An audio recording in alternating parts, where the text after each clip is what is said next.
যদি আমরা সোশ্যাল মিডিয়াতে দেখি তাহলে দেখা যাবে যে আজ আমরা এটাই করছি। সোশ্যাল মিডিয়াতে কার সাথে কার লড়াই হচ্ছে, কার সাথে কার বিবাদ হচ্ছে, কে কতটা ভালো, কে ভালো যুক্তি দিয়েছে, কার সাথে কার কন্ট্রোভার্সি, এই সমস্ত বিষয় নিয়েই আজ আমরা ব্যস্ত।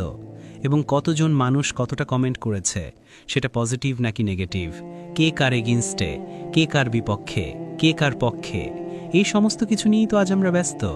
আমরা তো ওই ব্যক্তির থেকে কোনো অংশেই কম নই, যে ব্যক্তি তার বাড়ির আঙিনায় বসে অন্যের গরু গুনত, যদিও সেই গরুর সাথে বা গরুর মালিকের সাথে তার কোনো লেনাদেনা নেই। বিষয়টা তো এমন, আজ সোশ্যাল মিডিয়ার এই জেনারেশনে আমরা কার ভক্ত কার অন্ধ ভক্ত এই সমস্ত নিয়ে পড়ে আছি। এটাতে আদেও কোনো লাভ আছে কি? তোমার জীবনের সময় কি তোমার কাছে মূল্যবান নয়? কেন অন্যদের নিয়ে তর্ক করো? কেন অন্যদের নিয়ে লড়াই করো? কেন অন্যদেরকে নিয়ে এত বেশি কমেন্ট খেলো? কে খারাপ কে ভালো এগুলো ভাবার কোনো প্রয়োজন নেই। এ সমস্ত দায়িত্ব আমাদের উপরে নেই। কেন আমরা মানুষকে জাজ করব? একজনের কথা শুনে যখন আমরা অন্যদেরকে খারাপ ভাবতে শুরু করি, তখন আমরা বোকামির কাজই করি। তুমি দেখো, তুমি নিজেও কিন্তু সকলের কাছে প্রিয় নও, আমি নিজেও সকলের কাছে প্রিয় নই। কিছু মানুষ আমাদেরকে অপছন্দ করবেই। সকলের কাছে পছন্দের পাত্র থরি না হতে পারবো, সকলের মনে থরি না জায়গা করতে পারবো, সকলের সামনে আমার পজিটিভ দিকগুলো থরি না প্রকাশ পাবেই। তাই কারোর কথা শুনে কাউকে সম্পূর্ণরূপে খারাপ ভাবা উচিত নয়। আমাদের মন কিন্তু এমনই যে আমরা যেমনটা শুনি তেমনটা মেনে নেই। অন্যরা যখন বলে যে জানিস ওই মানুষটা খারাপ, তখন আমরা তার খারাপ দিকটাকেই এতটা পরিমাণ হাইলাইট করি যে ওই মানুষটা আমাদের চোখে খারাপই হয়ে যায়। কিন্তু বাস্তবতা তো এটাই যে একজন মানুষ সকলের কাছে প্রিয় নয়, সকলের কাছে ভালো নয়, সকলের কাছে পছন্দের নয়। আর এগুলো নিয়ে অত মাথা ঘামিয়ে কোনো লাভ নেই। আর আমাদের মন তো এমন হয়ে গিয়েছে যে যখন কোনো ভালো মানুষকে দেখি তখন আমরা একটু হিংসার চোখেই দেখি। আমরা মনে করি যে আমার থেকেও ভালো কেউ হতে পারে। আর যখন এগুলোকে ভেবে অ্যাকসেপ্ট করতে পারি না, তখন তার মধ্যে নেগেটিভ দিকগুলো খোঁজার চেষ্টা করি। দিন শেষে দেখা যায় বেশিরভাগ মানুষই আমাদের চোখে খারাপ হয়ে যায়। কিন্তু এত বেশি তুলনা করে আদেও কি কোনো লাভ আছে? নিজের আইডেন্টিটি ভুলে গিয়ে আদেও কি কোনো লাভ আছে? আমাদের মধ্যে একটি বাজে গুণও আছে। আমরা কোনো কিছুর আগামাথা না বুঝেই সেখানে কোনো একটা ওপিনিয়ন দিতে শুরু করি, সেখানে কোনো কিছু নিয়ে জাজ করে দিতে শুরু করি। এমন একটা গল্পও আছে, গ্রাম থেকে একজন মানুষ শহরে রওনা দিয়েছে। শহরে গিয়ে দেখে যে কিছু মানুষ দড়ি ধরে টানাটানি করছে, কিছু মানুষ দড়ির ওই সাইডে, আবার কিছু মানুষ দড়ির এই সাইডে। দুই দিক থেকে দুই দল মানুষ দড়ি নিয়ে টানাটানি করছে। তো ওই ব্যক্তি দৃশ্যটি দেখে কিছুক্ষণ চুপ ছিল, কিন্তু কিছু সময় চুপ থাকার পরে সেই ব্যক্তি আর নিজেকে ধরে রাখতে পারল না। তিনি বলে উঠলেন যে আমি মনে করতাম গ্রামের মানুষগুলো মূর্খ হয়, বুদ্ধিশুদ্ধি কম হয়, কিন্তু শহরের মানুষেরাও যে এমন আমি জানতাম না। আরে কেন এত ঘাম ঝরাচ্ছ? এতজন মানুষ দড়ি নিয়ে টানাটানি করছ, যখন ছিঁড়তেই পারছ না তখন কোনো একটা ধারালো অস্ত্র দিয়ে কেটে দিয়ে দেখো না। কোনো এক ধারালো অস্ত্র দিয়ে কেটে দিলেই তো মিটে যায়, দড়িটা দ্বিখণ্ডিত হয়ে যায়। আসলে বিষয়টা কি বলতো, ওখানে রশি টানাটানির খেলা চলছিল। অনেকে কোনো কিছু না বুঝেই নিজের ওপিনিয়ন দিতে শুরু করে, অনেকে কোনো কিছু না বুঝেই কোনো মানুষকে নিয়ে খারাপ ভালো বিচার করতে শুরু করে। এটার মধ্যে আদেও কি কোনো লাভ আছে? অন্যদেরকে নিয়ে এত ভেবে কি লাভ? একটু নিজেরা নিজেদের মতো করে থাকার চেষ্টা করি, একটু নিজেরা নিজেদেরকে গুরুত্ব দিতে শুরু করি, একটু নিজেরা নিজেদের মূল্যটা বোঝার চেষ্টা করি, একটু নিজের সাথে নিজেরা সময় কাটাতে শুরু করি। নিজেকে ইম্পর্টেন্ট ভাবাটা প্রয়োজন, নিজের প্রতি যত্নবান হওয়াটা প্রয়োজন। কারণ দিন শেষে তুমি জানো তোমার সবথেকে বড় বন্ধুকে তুমি নিজেই। অবশ্যই তুমি নিজে, কারণ তুমি যখন বিপদে পড়ো তখন সবথেকে প্রথম তুমি নিজেই উদ্ধার করার চেষ্টা করো। কিছু মানুষ সঙ্গে আসে ঠিকই, কিন্তু তারা পরবর্তী সময়। কিন্তু সর্বপ্রথম তুমি নিজেই তো নিজের জন্য লড়াই করো। তাহলে নিজেকে একটু যত্নে রাখার চেষ্টা করো না, নিজে একটু নিজের বিষয় নিয়ে মাথা ঘামাও না। কেন অন্যদের নিয়ে ভাবতে যাচ্ছ? কেন সকলকে গুরুত্ব দিতে যাচ্ছ? আজ কি হচ্ছে জানো, আসলে এক একজনের মতাদর্শ তো এক এক রকম। তো যখন একের সাথে অপরের মত মিলছে না, তখনই তর্ক বিতর্ক শুরু হচ্ছে, তখনই দ্বন্দ্ব শুরু হচ্ছে। আর কিছু মানুষ চাইছে যে আমরা দ্বন্দ্ব করি। তুমি নেতাদেরকেই দেখো না, তারা চায় যে আমরা সবসময় মারামারি করি, কোনো একটা এমন কিছু বিষয় নিয়ে ব্যস্ত থাকি যেগুলো আমাদের জন্য অতটা ইম্পর্ট্যান্ট নয়, যেগুলো গুরুত্বপূর্ণ সেগুলোর উপরে তো কাজ করতে পারে না তারা। তারা এমন কিছু ইস্যু আমাদের মাথায় চাপিয়ে দেয়, আমাদের মাথায় লুকিয়ে দেয়, যেটা নিয়ে আদেও আমাদের কোনো ফায়দা নেই। আর আমরা সেটা নিয়েই লড়তে থাকি। আমরা মনে করি যে আমার চিন্তাভাবনা এমন, আমি এমনটা ভাবি, আর আমি যেটা ভাবি সেটাই ঠিক। অন্য একজন অন্যরকম মনে করে, সে মনে করে যে আমি যেটা ভাবি সেটাই ঠিক। এই মতাদর্শের কারণে, এই ভিন্ন চিন্তাভাবনা মাথায় ঢুকিয়ে দেওয়ার কারণে যখন আমরা এগুলোকে অতিরিক্ত প্রায়োরিটি দিতে শুরু করি, তখনই দ্বন্দ্ব তৈরি হয়, তখনই আমরা একে অপরের সাথে বিবাদে পড়ে যাই। আর দিন শেষে একটা সময় আমাদের নিজেদেরও এটা রিয়ালাইজ হয় যে আলটিমেট এটা করে কোনো লাভ নেই। আমরা যখন নিজেরা অন্যদের সাথে দ্বন্দ্ব করি, তখন আমরা নিজেরাই বিপদে পড়ি, নিজেরাই ক্ষতিগ্রস্ত হই, আর পাশ থেকে কিছু মানুষ দাঁড়িয়ে মজা নেয়। এই পৃথিবীতে মানুষ সবথেকে বেশি মজা পায় অন্যের দ্বন্দ্ব দেখে। সেই জন্যই তো সোশ্যাল মিডিয়াতে যখন কোনো বিষয় নিয়ে দ্বন্দ্ব লেগে যায়, যখন দুইজন ব্যক্তি নিজেদের মতাদর্শ জাহির করে এবং ডিবেট তৈরি হয়, কন্ট্রোভার্সি তৈরি হয়, তখন আমরা সেটা নিয়ে মজা পাই। কিন্তু আলটিমেট দিন শেষে এটাই বাস্তব যে আমরা আমাদের সময়ের অপচয় করে যাই। তুমি ভেবে দেখো তোমার হিরো কিভাবে এমন কোনো জিনিসের অ্যাড বানায় যেগুলো মানুষের ক্ষতিই করে। তাহলে আলটিমেট তারাও নিজেদেরকে নিয়ে ভাবে, তাহলে তুমি কেন নয়? তারা নিজেদের স্বার্থ সিদ্ধির জন্য অন্যদের ক্ষতি চাইতে কোনো দ্বিধাবোধ করছে না, আর তুমি তো তাকে নিজের আইডল মানো। তাহলে কেন তুমি নিজেকে গুরুত্বপূর্ণ ভাবো না?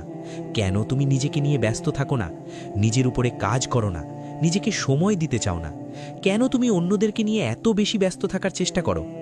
কিছুদিন কিছু সময় নিজেকে দিয়ে দেখোই না, কিছু সময় নিজের সাথে কাটিয়ে দেখোই না, নিজেকে মূল্যবান ভেবে দেখোই না। এর মধ্যেও একটা অন্যরকম শান্তি আছে। দিন শেষে নিজের প্রতি নিজে যত্নবান হওয়াটা গুরুত্বপূর্ণ। তোমার জীবন, তোমার কাছের মানুষ, তোমার সময়, তোমার সিচুয়েশন, এই সব কিছু তোমাকে বুঝিয়ে দিয়েছে। আর তুমি যদি বুঝেও না বুঝার ভান করো, তাহলে তুমি কি নিজের ক্ষতি নিজে চাইছো না? একবার ভেবে দেখো, কোনো একটা উপন্যাস বা কোনো একটা গ্রন্থ, মনে করো যে সেটা 1000-1200 পেজের। এখন সেই উপন্যাসের মাঝখান থেকে কোনো একটি পাতা তুমি পড়লে, সেই এক পাতা দেখে কি তুমি বিচার করতে পারবে যে পুরো উপন্যাসটা কেমন? পারবে না, কারণ যেটা 1000 পাতার সেটার ওই এক পাতা দেখে কখনোই বিচার করা যায় না। আজ আমরা তেমনটাই করছি। আজ আমরা মানুষের ওই একটা দিককে হাইলাইট করছি, কোনো একটা ইনসিডেন্ট ঘটছে সেটাকে দেখছি এবং মনে করছি যে মানুষটি খারাপ। একটা মানুষের জীবন কিন্তু কোনো উপন্যাসের থেকে কম নয়। আমরা কোনো মানুষের কোনো একটা ঘটনা বা সিচুয়েশন দেখে এটা বিচার করতে পারি না যে মানুষটি ভালো নাকি খারাপ। ভালো খারাপ প্রত্যেকটা মানুষের জীবনেরই অংশ। ভালো খারাপ নিয়েই তো একজন মানুষ। আজ আমরা তেমনটাই করছি। একজন মানুষের সামান্য দিক দেখে আমরা বিচার করে ফেলছি। আবার কখনো কখনো এমনটাও দেখা যাচ্ছে যে যার কথা ভেবে তুমি অন্যকে খারাপ ভাবতে শুরু করে দিয়েছিলে, সেই আবার তার সাথে খুব ভালো বন্ধুত্ব রাখে।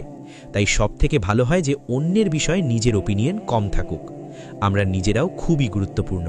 তাই পরবর্তী সময় থেকে আমাদের চেষ্টা করা উচিত যে কারোর বিষয়ে কোনো কিছু শুনে সেটা সম্পূর্ণরূপে বিশ্বাস না করার। সবথেকে ভালো হয় এটা নিয়ে চিন্তা না করা যে অন্যরা ভালো নাকি খারাপ। আমরা একটু এটা নিয়ে ভাবি যে আমি কে, আমি কি, আমি কেমন, কিভাবে আমি নিজেই নিজেকে ভালো রাখতে পারবো। অন্যদের ক্ষতি না করে কিভাবে নিজেই নিজের প্রতি দায়িত্ববান হওয়া যায়। একটা কথা সারা জীবন মনে রেখো, কোনো একজন মানুষ একাকিত্বের মধ্যে হারিয়েও যেতে পারে, আবার কোনো একজন মানুষ একাকিত্বের মধ্যে নিজেকে খুঁজেও পেতে পারে। আজ তুমি নিজেকে একা অনুভব করো, আর এটাকে তুমি তোমার দুর্বলতাও ভাবতে পারো, আবার এটাকে তুমি তোমার ক্ষমতাও ভাবতে পারো। কারণ এই পৃথিবীতে এক শ্রেণীর মানুষ আছে যারা একা থাকতে পারে না, আর আরেক শ্রেণীর মানুষ আছে যারা একা থাকতে চায়। কারণ তারা জানে একাকিত্বের মধ্যেই গ্রোথ আছে, একাকিত্বের মধ্যেই একটা অন্যরকম ক্ষমতা আছে, যেটাকে কাজে লাগিয়ে জীবনে অনেক দূর পর্যন্ত এগোনো যায়, জীবনে অনেক দ্রুত এগোনো যায়। এই সমাজেরই দুই শ্রেণীর মানুষ। এক শ্রেণীর মানুষ একাকিত্বকে ভয় পায় এবং তারা প্রতিনিয়তই একাকিত্বের সাথে লড়াই করে চলেছে। আর এক শ্রেণীর মানুষ যারা প্রতিনিয়ত নিজেকে একা রাখতে চায়, তার কারণ তারা একাকিত্বের মধ্যে নিজেকে খুঁজে পেয়েছে। দেখো, লোনলিনেস এবং সলিটিউডের মধ্যে একটা পার্থক্য আছে, আর আজ এই ভিডিওতে আমরা এগুলোই বোঝার চেষ্টা করব। প্রথমে তোমাকে ক্লিয়ার করি যে লোনলিনেস কি। দেখো, লোনলিনেস একটি অনুভূতি এবং সলিটিউড একটি সিদ্ধান্ত। তুমি একা হয়ে গিয়েছো এবং তুমি একা থাকতে চাও, এই দুটির মধ্যে পার্থক্য আছে। যদি তুমি একা হয়ে যাও এটা লোনলিনেস, আর যদি তুমি একা থাকতে চাও তাহলে এটা সলিটিউড। এবং আরেকটা জিনিস স্পষ্ট হওয়াটা প্রয়োজন যে লোনলিনেসকে সলিটিউডে কনভার্ট করা যেতে পারে। মানে তুমি একা হয়ে গিয়েছো, এটাকে তোমার সিদ্ধান্তে কনভার্ট করা যেতে পারে, যদিও সেটা তোমার সিদ্ধান্ত ছিল না। তুমি একা হয়ে গিয়েছো এটার জন্য তুমি যে রিগ্রেট করো, যে আফসোস করো, এটাকে যদি ছাড়তে পারো এবং এমন চিন্তাভাবনা যদি ধারণ করতে পারো যে একাকিত্ব আমাকে আমার জায়গায় পৌঁছে দেবে, যে কারণে মানুষ আমার সাথে থাকতে চাচ্ছে না, যে কারণে মানুষ আমার সাথে থাকতে চায় না, আমি সেই কারণকে কাজে লাগিয়ে আমার জীবনে কামব্যাক করব এবং একটা সময় পরে আমি এটা প্রমাণ করেই ছাড়ব যে আমি সব কিছুই করতে পারি যদি আমি চাই। আর আমার এই পরিবর্তন মানুষকে আমার দিকে আকর্ষিত করবে। তাই তোমাকে বলছি যে একাকিত্ব তোমার কাছে লোনলিনেস, সেটাকে সলিটিউড বানাও। যেটা তোমার অনুভূতি সেটাকে সিদ্ধান্ত বানাও যে না, আমি একা হয়ে গিয়েছি ঠিক আছে, কিন্তু আমি একা থাকতে চাই, কারণ একাকিত্বের মধ্যে থেকে নিজের জীবনের সব থেকে বেশি পরিবর্তন আনা যায়। আজ তুমি বড় বড় পলিটিশিয়ান, বড় বড় এন্টারটেইনার, বড় বড় বিজনেসম্যানকে দেখবে তারা একা থাকছে। তার কারণ তারা জানে যে ডিস্ট্র্যাকশনের মধ্যে হারিয়ে গেলে আমি আমার জায়গাটাকে ধরে রাখতে পারবো না। আমি যদি ভিড় থেকে আলাদা হতে চাই তাহলে আমাকে ভিড় থেকে আলাদা থাকতে হবে। ভিড়ের অংশ হয়ে যাব তখনই যখন আমি ভিড়ের মতো করেই ভাবতে শুরু করব এবং ভিড়ের মধ্যে মিশে যাব। সো একাকিত্ব যদি তোমার জীবনে আসে এবং সেটা তোমার জীবনে যদি খারাপভাবেও আসে, যদি কোনোভাবে তুমি একা থাকতে চাও না কিন্তু তারপরেও তুমি একা হয়ে গিয়েছো, যদি এমনটাও হয়ে থাকে, তারপরেও এটাকে সিদ্ধান্তে কনভার্ট করো যে আমি একা হয়ে গিয়েছি ঠিক আছে, কিন্তু আমি এবার থেকে একা থাকতে চাই। আমি তো বলবো তাদের মতো হওয়ার চেষ্টা করো যারা নিজে থেকেই একা থাকতে চায়, যারা একা সব কিছুই করতে পারে, যারা একা ঘুরতে যেতে পারে, যারা একা থাকতে পারে, যারা একাকিত্বের মধ্যেই আনন্দ অনুভব করে, তাদের মতো হওয়ার চেষ্টা করো। একদিকে যেমন এক শ্রেণীর মানুষের জীবনে এই একাকিত্ব ডিপ্রেশনের কারণ, ঠিক তেমনি অন্যদিকে কিছু মানুষ এই একাকিত্বকে কাজে লাগিয়ে নিজের মাইন্ড পাওয়ারকে বুস্ট করেছে, নিজেকে সেই লেভেলে নিয়ে যেতে সক্ষম হয়েছে। তাই একাকিত্বকে কাজে লাগানোটা আমাদের জন্য প্রয়োজন, কারণ এর ক্ষতিকারক দিকও যেমন আছে তেমনি এর অনেকগুলো ফায়দাও আছে। আর এই ফায়দাগুলো তখনই তোমার সামনে হাইলাইট হবে যখন তুমি এই একাকিত্বকে অ্যাকসেপ্ট করে জীবনে এগিয়ে যাওয়ার সিদ্ধান্ত নেবে। এখন তোমার মনে হয়তো বা অনেকগুলো প্রশ্ন আসতে পারে যে যেহেতু আমরা এই সমাজেরই পার্ট, তাহলে কেন আমরা একা থাকব? আর যদি একাকিত্ব আসেই বা থাকতে হয় তাহলে কত সময়ের জন্য বা কিভাবে? দেখো, প্রথমে তোমাকে এটাকে ক্লিয়ার করি যে এখন যেগুলো বলবো সেগুলো আমার মন গড়া কথা নয়, বরং সায়েন্সও এমনটাই বলে। যখন আমরা কোনো কিছু নিয়ে বারবার প্র্যাকটিস করি, বারবার কাজ করি, তখন আমাদের অভিজ্ঞতা বাড়ে। আর সত্যি বলতে এটা তুমিও জানো, আমিও জানি যে কোনো একটা কাজ আমরা 1 ঘন্টাতেও শেষ করতে পারি, আবার ওই 1 ঘন্টার কাজ শেষ করতে 5 ঘন্টাও লাগতে পারে। সেটা নির্ভর করছে আমাদের মনোযোগ কোথায় আছে, আমাদের ফোকাস কতটা আছে। ফোকাস যদি হাই থাকে তাহলে সেই কাজটা করতে যতটা সময় লাগতো তার থেকেও কম সময়ে হয়তোবা আমরা সেটাকে শেষ করে দিতে পারি। আর যদি আমরা ডিস্ট্র্যাক্টেড হই তাহলে কোনো একটা কাজ শেষ করতে যত সময় লাগবে তার থেকে অনেক বেশি সময় লাগতে পারে। তাই সময়কে সঠিকভাবে ইউটিলাইজ করতে হলে ফোকাস বাড়াতে হবে। আর যখন আমাদের লাইফে ডিস্ট্র্যাকশন বেশি থাকে তখন আমাদের ফোকাস কমে যায়, কিন্তু যখন আমাদের লাইফে সলিটিউড বেশি থাকে তখন আমরা মোর প্রোডাক্টিভ হতে পারি, মোর এফেক্টিভ হতে পারি। যে একাকিত্বকে আমরা দুর্বলতা ভাবি, সেই একাকিত্বের মধ্যে অনেকগুলো ফায়দা আছে। এগুলো যখন ক্লিয়ার হয়ে যাবে তখন তুমি একা থাকতে চাইবে বা একা হয়ে যাওয়ার কারণে তুমি আরও বেশি হ্যাপি ফিল করবে। তুমি দেখবে যখন আমরা কোনো ঝগড়া বা বিতর্ক করে আসি, তারপরে যখন একা হই তখন আমরা নিজেরা নিজেদেরকে প্রশ্ন করি যে আমার কি করা উচিত ছিল এবং কি করা উচিত হয়নি, অর্থাৎ সেলফ ইমপ্লিমেন্ট। যখনই আমাদের জীবনে কোনো সমস্যা আসে তখন আমাদের ব্রেনের মধ্যে কিছু সাইকোলজিক্যাল ড্রামা চলতে থাকে, কিন্তু যখন আমরা শান্তি বজায় রেখে একা ভাবতে থাকি তখন লেয়ার বাই লেয়ার আমরা ভাবতে পারি। তোমার জীবনের সবথেকে বড় সমস্যার সমাধান গুগলে নয়, বরং তোমার ভিতরেই আছে। সলিটিউড তোমার জীবনের সমস্যাগুলোকে সমাধান করতে সক্ষম হয়। সলিটিউড শুধুমাত্র তোমার ফোকাসকে বাড়ায় না, বরং এটা তোমার জীবনের জটিলতাগুলোকে সমাধান করে জীবনটাকে সরলভাবে প্রেজেন্ট করে। আমাদের ব্রেনের 2টি পার্ট আছে। একটি পার্ট তখন কাজ করে যখন আমরা কোনো কিছুর ওপরে অ্যাক্টিভলি মনোযোগ সহকারে ফোকাস দিয়ে কাজ করি। আরেকটি অংশ তখন কাজ করে যখন আমরা একা সময় কাটাই। আর এই পার্টটিকে আর্টিস্ট, সিঙ্গার, রাইটাররা ইউজ করে। মানে তুমি যখন একা থাকো এবং বিভিন্ন জিনিস নিয়ে ইমাজিন করো বা ভাবো, এই জন্য তুমি শুনবে যে পৃথিবীর সবথেকে বড় থিঙ্কার এবং আর্টিস্টরা সবসময় একা থাকার চেষ্টা করত। অর্থাৎ সলিটিউডের মধ্যে থেকে তুমি যখন তোমার চিন্তা শক্তিকে কাজে লাগাও তখন তুমি তোমার ক্রিয়েটিভিটিকে অনেক হাই লেভেলে বুস্ট করতে পারো। সলিটিউড এমন একটি সুপার পাওয়ার যেটা তোমাকে ডিপ্রেশনের হাত থেকে বাঁচায়। পজিটিভভাবে নিজের জীবনে কাজে লাগাতে শুরু করলে তুমি হয়তোবা খেয়াল করেছো, যখন কোনো কিছু আমরা স্লো করি তখন আমরা কোনো কিছুকে ভালোভাবে অবজার্ভ করতে পারি। সেই জন্য কোনো ভিডিওকে গভীরভাবে জানার জন্য সেটাকে স্লো মোশনে দেখানো হয়। মেডিটেশনের অন্যতম বড় কারণ নিজেকে ডিপলি অবজার্ভ করা। নিজের মেন্টাল হেলথকে ঠিক রাখা।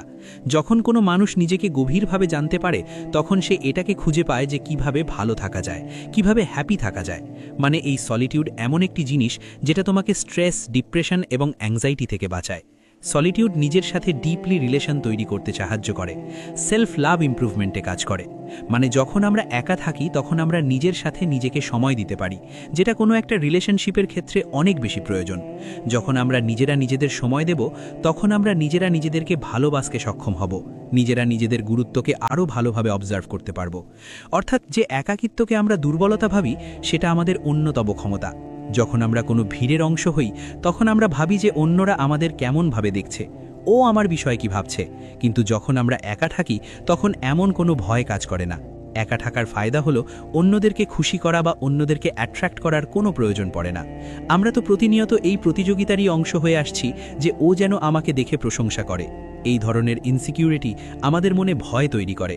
কিন্তু একাকিত্বের মধ্যে অন্যদেরকে খুশি করার প্রতিযোগিতায় আমরা নামি না, যার ফলে নিজেকে খুশি করাটা অনেক বেশি সহজ হয়ে যায়। তাই যে একাকিত্ব তোমার জীবনে নেমে এসেছে এটাকে অ্যাকসেপ্ট করো, দেখবে তোমার জীবনটা সুন্দর হতে শুরু করেছে। সমাজ আমাদের মাথায় এটা ঢুকিয়ে দিয়েছে যে তুমি একা মানে তুমি দুর্বল। বিষয়টা এমন নয়। তুমি যদি দ্রুত এগোতে চাও, তুমি যদি তোমার লক্ষ্যে দ্রুত পৌঁছাতে চাও, তাহলে তোমাকে একাই থাকতে হবে। সো একাকিত্বের দু একটা নেগেটিভ সাইড থাকলে অনেকগুলো ফায়দাও আছে। এটাকে নেগেটিভভাবে নিও না। অন্যকে তো অনেক খুশি রাখার চেষ্টা করেছো, এবার নিজেকে খুশি রাখার একটু দায়িত্ব নাও। অনেকটা সময় পরে সময় পেয়েছো নিজেকে সময় দেওয়ার, নিজের ওপরে কাজ করার। এটাকে কাজে লাগাও। এটা তোমার জীবনকে আরও বেটার বানাবে। আর একটা কথা মনে রেখো, যখন তুমি নিজের ওপরে কাজ করবে, যখন তুমি তোমার লাইফকে একটা ভালো জায়গায় নিয়ে যাবে, তখন মানুষ তোমার সাথে এমনিতেই জুড়তে চাইবে। আজ যেটা তুমি মনে করছো যে আমি একা, আমার সাথে কেউ থাকতে চায় না, একটা নির্দিষ্ট সময় পরে মানুষ তোমার সাথে জুড়তে চাইবে, যখন তুমি অন্যদের জন্য ভ্যালুয়েবল হয়ে উঠবে। কারণ প্রয়োজনে মানুষ সব থেকে বেশি প্রিয়জন হয়। নিজেকে প্রয়োজনীয় করে তোলো, দেখবে তোমার সাথে যুক্ত হওয়ার জন্য মানুষ ইচ্ছা প্রকাশ করছে। শুধু তোমাকে এই একাকিত্বকে অ্যাকসেপ্ট করতে হবে, ভালোবাসতে হবে, এটাকে সলিটিউডে কনভার্ট করতে হবে, তারপর গোপনে নীরবে কাজ করে যেতে হবে। সেই স্থান তোমার জন্য উপযুক্ত নয় যেখানে তোমার কদর করা হয় না, যেখানে মানুষ তোমার মূল্য বোঝে না, তোমাকে গুরুত্ব দিতে চায় না। সেখানে নিজের প্রয়োজনীয়তা উপলব্ধি করাটা অনেক কঠিন। দেখো, যদি তুমি প্রয়োজনীয় হতে তাহলে তোমার মূল্য দেয়া হতো, তোমার কদর করা হতো, তোমাকে যথেষ্ট পরিমাণ সম্মান দেয়া হতো।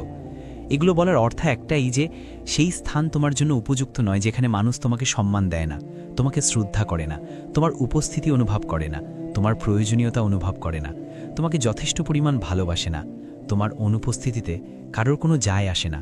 সেই স্থানে নিজেকে জোর করে আটকে রেখো না। দেখো, সোনাকে যদি লোহার দোকানে নিয়ে যাওয়া হয় সেটা কিন্তু সোনার দরে কখনোই বিক্রি হবে না, সেটাকে কিন্তু ওই লোহার দরেই বিক্রি করা হবে।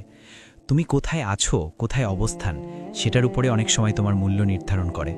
ভুল জায়গায় কখনোই তোমাকে মূল্য দেয়া হবে না, আর সঠিক জায়গায় কখনোই তোমাকে মূল্যহীন ভাবা হবে না। জীবনের অনেক পর্যায়ে এমনটা মনে হয় না? এমনটা মনে হয় তো যে আমরা মনে হয় মূল্যহীন, আমাদের কোনো গুরুত্ব নেই, আমাদের কোনো মূল্য নেই। আসলে বিষয়টা এমন নয় যে আমাদের মূল্য নেই, হয়তোবা আমরা সঠিক জায়গায় নেই। আর এটা জানার চেষ্টা করা খুবই প্রয়োজনীয় যে কোথায় গেলে আমাকে মূল্য দেয়া হবে। দেখো, এটা ঠিক যে আমরা এই পৃথিবী থেকে চলে যাওয়ায় কারোর কোনো যায় আসে না, এটা ঠিক, এটা বাস্তব, আর এটাকে অ্যাকসেপ্ট করাটাও প্রয়োজন। কিন্তু যতদিন এই পৃথিবীতে আছি, প্রত্যেকটা মানুষের একটা মূল্য আছে, একটা আত্মসম্মান আছে। ব্যক্তিগতভাবে আমি মনে করি যে কোনো মানুষকে মূল্যহীন ভাবা উচিত নয়, কারণ আমি নিজের জীবনে দেখেছি যাদেরকে মানুষ বলে যে তোমার দ্বারা কিছু হবে না, তোর দ্বারা কিছু হবে না, তুই কিছু পারবি না, তারাই জীবনে বড় কিছু করে দেখায়।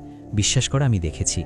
সুতরাং যদি তোমাকে অবহেলার চোখে দেখা হয়ে থাকে, হতে পারে তোমার জন্য এটা একটা পজিটিভ বার্তা, একটা পজিটিভ সাইন যে হয়তোবা আগামীতে তুমি এমন কিছু করতে চলেছ যেটা সকলকে তাক লাগিয়ে দেবে। আর সেটার জন্য অবশ্যই মেহনত করতে হবে, সেটার জন্য অবশ্যই নিজের উপরে কাজ করতে হবে। দেখবে অনেক সময় আমরা আমাদের জীবনে অনেক ভুল মানুষকে জায়গা দিয়ে ফেলি, অনেক ভুল মানুষকে আমরা আমাদের জীবনের অংশ মনে করি, এবং এই মানুষগুলো আমাদের জীবনকে আরও বেশি কঠিন ভাবাতে বাধ্য করে, আমাদের আত্মবিশ্বাসকে আরও বেশি দুর্বল করে ফেলে। আসলে মানুষ মাত্রই ভুল করে, আমরা ভুল করি, কিন্তু হ্যাঁ, প্রত্যেকটা ভুল থেকে শিক্ষা নেওয়াটা প্রয়োজন। আমার একজন খুব প্রিয় শিক্ষক আমাকে বলেছিল যে যখন তুমি জয়ী হবে তখন সেটা তোমার জন্য একটা জয়, কিন্তু যখন তুমি হেরে যাবে সেটা তোমার জন্য একটা শিক্ষা। আর আমার মনে হয় যে জীবনে দু একবার হারাটা প্রয়োজন, আমার মনে হয় জীবনে দু একবার আঘাত পাওয়াটা প্রয়োজন, ধোঁকা খাওয়াটাও প্রয়োজন। সেটা যে কোনো ক্ষেত্রে হতে পারে, তুমি যেটা ভাবছো সেটাও হতে পারে বা অন্যটাও হতে পারে, কারণ এগুলো করার পরে আমাদের উপলব্ধি হয় যে জীবনে কোনটা করা উচিত নয়। ঠিক যেমন সফলতা আমাদেরকে শেখায় যে জীবনে কোনগুলো করা উচিত, আমাদের বিফলতাও কিন্তু আমাদেরকে শেখায় যে কোনগুলো করা উচিত নয়। আমাদের জীবনে পাওয়া আঘাতগুলো আমাদেরকে অনেক স্পষ্ট করে দেয় যে কোনগুলো করা উচিত নয়। আমি মনে করি তারা খুবই দুর্ভাগ্যবান যারা জীবনে কখনো কারোর কাছ থেকে অবহেলিত হয়নি, যারা জীবনে কোনো ক্ষেত্রে কখনো কোনোভাবে অপমানিত হয়নি। কারণ অবহেলা, অপমান এগুলো মানুষকে পরিবর্তন হতে বাধ্য করায়। আর পরিবর্তন হওয়াটা কতটা প্রয়োজনীয়, কারণ তোমাকে যদি বোঝাতে পারতাম, আমি একটা কথা প্রায়ই বলি যে পৃথিবীর প্রত্যেকটা মানুষই পরিবর্তন হয়, কেউ পরিস্থিতির চাপে আর কেউ নিজে থেকে। কিন্তু যখন কোনো ব্যক্তি পরিস্থিতির চাপে পরিবর্তন হয় তখন তার হাতে পর্যাপ্ত পরিমাণ সময় থাকে না। আর যখন কোনো ব্যক্তি নিজে থেকে পরিবর্তন হয় তখন তার জীবনে অনেক কটা অপশান খুলে যায়। তখন তার জীবনটা কিছুটা হলেও তার পরিকল্পনার অংশ হয়ে যায়। কিছু মানুষ সবসময় আমাদের প্রশংসা করে কারণ আমাদের মন রাখতে চায়। আবার অনেক ক্ষেত্রে এই মানুষগুলোই আমাদের পিছনে আমাদের সমালোচনা করে। কিন্তু এমনটা নয় যে যারা তোমার প্রশংসা করে তারা সবাই খারাপ। আমি তাদের কথা বলছি না যারা সামনে প্রশংসা করে পিছনে সমালোচনা করে। আবার অনেক সময় অনেক মানুষ আমাদের প্রশংসা করে কারণ তারা আমাদের ক্ষমতাটা দেখে, যেটা অনেক সময় আমরা নিজেরাই দেখতে পাই না। যার জন্য আমরা নিজেরা নিজেদেরকে মনে করি হতভাগা, অভাগা, দুর্ভাগা, আমাদের কপালটা খুবই খারাপ। অনেক সময় আমরা মনে করি কারণ আমরা আমাদের ক্ষমতাটা দেখতে পাই না। ঠিক তখন যেমন আমরা আমাদের উপরে সন্দেহ করি, তেমনি আমরা সৃষ্টিকর্তার সৃষ্টির উপরেও সন্দেহ করি। আর এটা কখনোই উচিত নয়। বলার অর্থ একটাই যে নিজের উপরে সন্দেহ করা যাবে না। অন্যরা তোমাকে দুর্বল ভাবতে পারে, কিন্তু তুমি নিজেকে কেন দুর্বল ভাববে? তুমি নিজের উপরে কেন বিশ্বাস হারাবে? অন্যরা তোমাকে অবহেলা করতে পারে, কিন্তু তুমি নিজেই নিজেকে কেন অবহেলা করবে? দেখো, প্রত্যেকটা মানুষের মধ্যেই একটা ক্ষমতা আছে। বিশ্বাস করো, তুমি সেই ক্ষমতা জানার পরে হয়তোবা তুমি অহংকারীও হয়ে যেতে পারো। না, অহংকারী হওয়া উচিত নয়, কিন্তু তার মানে এমনটা নয় যে আত্মবিশ্বাসী হবে না। আত্মবিশ্বাস এবং অহংকারের মধ্যে একটা বৃহৎ পার্থক্য আছে। আমি পারবো এটা আমার আত্মবিশ্বাস, আর শুধুমাত্র আমি পারবো এটা আমার অহংকার। আমিও পারবো এমন চিন্তাভাবনা যেতেই পারে, রাখা উচিত, কেন পারবো না? উপরওয়ালা আমাদের অতটা দুর্বল করে বানাননি যতটা আমরা নিজেদেরকে দুর্বল মনে করি। যখন তুমি কারোর থেকে রিজেক্ট হচ্ছ, যখন তুমি কোনো ক্ষেত্রে রিজেক্ট হচ্ছ, তার মানে এমনটা নয় যে তুমি মূল্যহীন। আগে যেটা বলেছিলাম, হতে পারে যে তুমি জীবনের ভুল জায়গায় অবস্থান করছো, হতে পারে তুমি ভুল জায়গায় পৌঁছে গিয়েছো। আর আমার মনে হয় যখন কোনো মানুষ কোনো ভুল ট্রেনে বা কোনো ভুল বাসে উঠে যায়, তখন যত দ্রুত সম্ভব সেই ট্রেন বা সেই বাসটাকে ছেড়ে দেওয়া উচিত, সেটা থেকে নেমে যাওয়া উচিত। কারণ যতটা পথ আমরা এগিয়ে যাব সেই ভুল জিনিসটার সাথে, ততটা পথই আমাদেরকে পিছিয়ে আসতে হবে, এবং পিছিয়ে আসতে সময় লাগবে, যতটা সময় সেই ভুল জায়গায় আমরা কাটাবো। সো যখন কোনো মানুষ, যখন কোনো ক্ষেত্র, যখন কোনো স্থান থেকে তুমি অবহেলিত হচ্ছ, তার মানে এটা তোমার কাছে স্পষ্ট হয়ে গিয়েছে যে সেটা তোমার জন্য উপযুক্ত নয়। তখন সেই জায়গা থেকে নিজেকে বার করে আনাটা অনেক সহজ হয়ে যাবে যদি তুমি এটা বুঝে যাও, অনেক সহজে বুঝে যাও।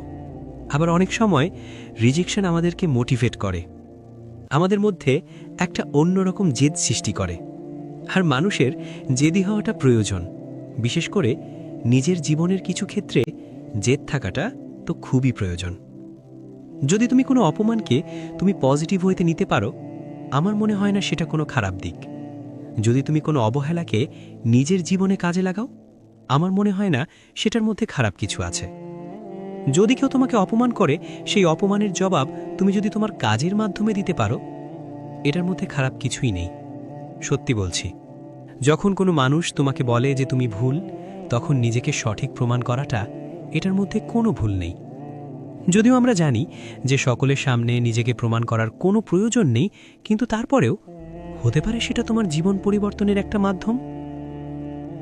এমনটা হয় জীবনের অনেক ক্ষেত্রে আমরা দেখেছি, অনেকে অনেক অপমানের জবাব তার কাজের মাধ্যমে দিয়েছেন।